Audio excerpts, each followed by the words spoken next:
$5 the battery swelling.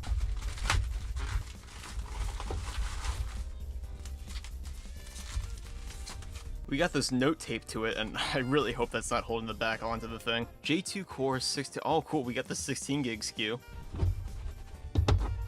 And after cleaning this phone up a bit, I gotta say, it actually looks really nice. Kinda just feels like a cheap version of the Galaxy S8, and I could tell this is not glass. Can we actually open this? Oh, we can.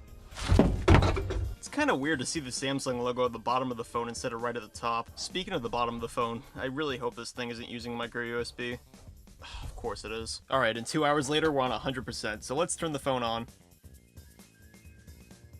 Oh, okay, Metro PCS. Yeah, that's a sign of quality. Checking for updates. Oh, you know what? Actually, what Android version is this on? Guess we'll have to find out later, because we gotta log into our Google account. The phone seems to be loading these pages fine, so I think we could probably log into this, right? And after logging in, looks like we can still access Google services on this phone just fine. Oh yeah, that's right, no biometrics. I guess it's to be expected from a budget phone. Now it's asking me to install some bloatware, and what's really funny about this is 2 of these apps don't even work anymore. Now that we're done with setup, we can start exploring this phone, and immediately I could tell this is not One UI. This is either a really late version of TouchWiz or Samsung Experience. Let's check out settings and see what's up. Yeah, it's Samsung Experience 9.5 on Android 8.1.0. Seems pretty modern, but let's check out the specs on this thing. Oh, sweet, we got the 2 gig RAM SKU of the J2 Core. There is actually a SKU that only has 1 gig of RAM and 8 gigs of storage, but thankfully we didn't get that one. As for the chipset on this thing, we've got a Samsung oh no. Comparing the Exynos inside this phone to the Galaxy S8 Snapdragon, the Galaxy S8 is 3 times faster compared to this. And the resolution for the screen on this phone is 540p, which actually it's worse than the Galaxy S3, which predates this by like 6 years. But then again, maybe it's like an iPhone SE situation where this phone is actually a better performer than I expect. Let's play with some apps. Metro by T-Mobile. Device unlock. Can we actually unlock the SIM card on this thing?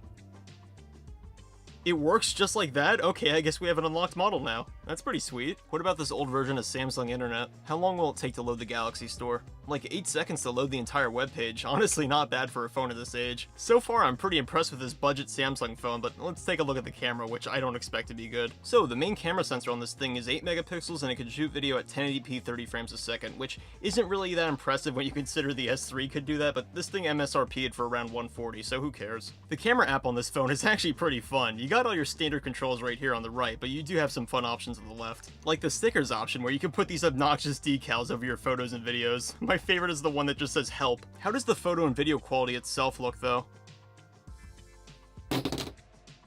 Considering how much they cheaped out the camera, honestly, the shots on this aren't too bad, but you can tell the colors are kinda off. There's no way to cope with the videos, though. Honestly, these just suck. It takes like 5 seconds for it to autofocus. And because this is a Samsung phone, we do have some nice features like split view. It's not really the peak of multitasking with the app stuttering and the 5-inch screen this phone has, but if you need it, it's here. And that reminds me, we should head to the Play Store to see what third-party apps will actually work on this phone. Wait, it doesn't automatically close the app when I go home? That's kind of weird. Seems like the basic social medias are actually still supported on this phone, but the real question to be asked here is, how well will they run? And Discord's still supported on this phone too. Honestly, wasn't expecting that. Yeah, even the Play Store is kind of lagging here. It's not really looking good for the apps we're downloading right now. Along with the social media apps, let's grab some games as well, which I don't expect to run well at all. And the Play Store crashed. Alright, you know what? I'm just gonna finish up installing all the apps off camera and I'll cut to when I'm ready to use them. Alright, so now that everything's finished installing, we can get to trying these out. First up, let's take a look at YouTube. It's kind of taken a while. There you go. Okay, it's kind of sluggish, but not that bad. Hey, at least the ads work. That's good news, right? And to my surprise, this phone actually handles YouTube pretty well. What resolution are we at? Oh, 480, that's probably why. How well can you handle 720p 60? Not like it can even display 720p to begin with. And it's keeping up fine with the higher resolution. Only thing that I notice is that it takes a bit longer to catch up if you skip ahead, but not a big deal. And you can actually use picture-in-picture with this version of the YouTube app, but with 2 gigs of RAM I wouldn't. Let's try to load up Roblox with this running. And the app is still running, even when I'm trying to log into Roblox. If the system isn't gonna kill it, I'm gonna have to, because we're gonna need the performance. Now inside Roblox, we're gonna try out a really demanding game. This got 50 FPS on max settings on the iPhone X, so this phone right here, probably just gonna crash. Oh, it's definitely trying. And 2 minutes later, we're still stuck on this screen, so we gotta pick a less demanding Roblox game.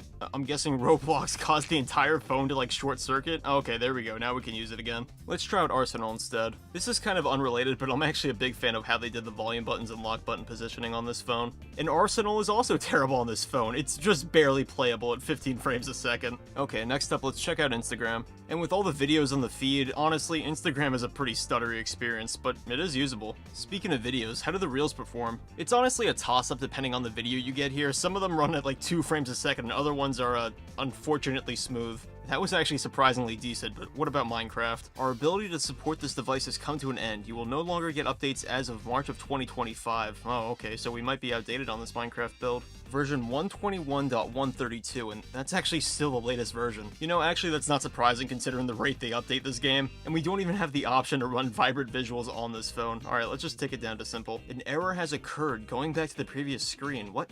That's new. Oh, okay, so it's a soft lock. Great. And it did it again. Alright, so every single time I hit play, Minecraft just gives me this error. So is this unplayable? Okay, so I figured out what the problem was. It was a storage issue. After deleting Roblox off this phone, it works fine. What a coincidence. And after waiting 2 minutes to load in, the performance is... yeah, just take a look at it for yourself. The frame rate clearly isn't a stable 60, stuff takes forever to load in, and I actually feel a bit of input latency here. But even if the performance isn't really smooth, honestly, this is still perfectly playable. Yeah, this... oh, okay, so it just skips the TNT animation. Alright, next up, let's take a look at Discord. And Discord on this phone is, honestly, it's not the best. Everything takes an extra second to load. There you go, about time. Now, making a call on Discord is actually way more demanding, so let's test that out. And I need to know where she lives. I don't want to know her age. Excuse me, everybody pay attention. Alright, I just need you to stop talking, please. Thank you. Yeah, tell us what you're gonna say, you dumbass, since you wanted everyone to shut up. Let this ass say what he's gonna say. Well, you're a stupid head. Yeah, that's funny. It is funny. So yeah, Discord works completely fine. Alright, let's test out TikTok. And the standard TikTok app on this phone is pretty much just like everything else on this phone, super stuttery and laggy, but if you're patient, it's usable. I honestly think it's better for the phone to act like this because it makes you want to watch this stuff less. Let's quickly take a look at TikTok Lite though. And TikTok Lite is way more smooth than the standard TikTok app on this phone. Whoa, what was that? What? Okay, alright, I think this is worse than Instagram. Okay, and next up, let's take a look at PSP emulator. First, we're gonna start off with a bit of a lighter game. So the Galaxy J2 handles Ridge Racer for PSP just okay. I mean, it's around like 80% speed, but still pretty playable. If I can get any traction, damn. So now let's take a look at the more demanding Gran Turismo for PSP. And honestly, I'm surprised. This is kind of keeping up with Ridge Racer. I was expecting this game to run at like 20 frames. Don't get me wrong, it's still not a stable 60, but it's a very playable 30 to 45. After that, we're gonna take a look at the Reddit app. This is honestly still pretty good today. I mean, I'm just swiping through and I'm not noticing too much stutter. R/S25 Ultra. Is this normal in night shots? Yeah, it's normal. You got a Samsung phone. Alright, so for our last app, let's try out Asphalt 8. You know, I'm just a gigantic fan of the copyrighted music playing in the game while it loads. This game came out in 2013, it better run well. Oh yeah, no, this is not stable at all. I guess you could call this playable, but it's not good, okay? It just stutters every other second. I couldn't even make that. I blame the phone. So that's the Samsung Galaxy J2 Core in 2026. Now, is this phone usable today? I would say it's usable, if you have patience. The issue this phone has isn't so much app compatibility as it is just how the apps themselves run. Pretty much every single social media app, you know, except YouTube if you're watching a video, is gonna have stutters pretty much throughout the entire UI. And that's even worse if you want to play intensive games on this phone. Roblox was like 15 frames a second in a game, and Minecraft was okay, actually. And here's the second question we gotta ask. Is this phone worth it today? No. Dude, no, it's a budget phone from 2018. If you have this phone lying around, you could still get some life out of it, but if you're looking for a phone from eBay or something, honestly, just go for the older Galaxy S flagships. Anyways, thanks for watching, and let me know down in the comments, what other Android phones, iPhones, or Windows phones you want me to take a look at next. Alright, I'll see you later. Yeah, you know what, I just don't trust that.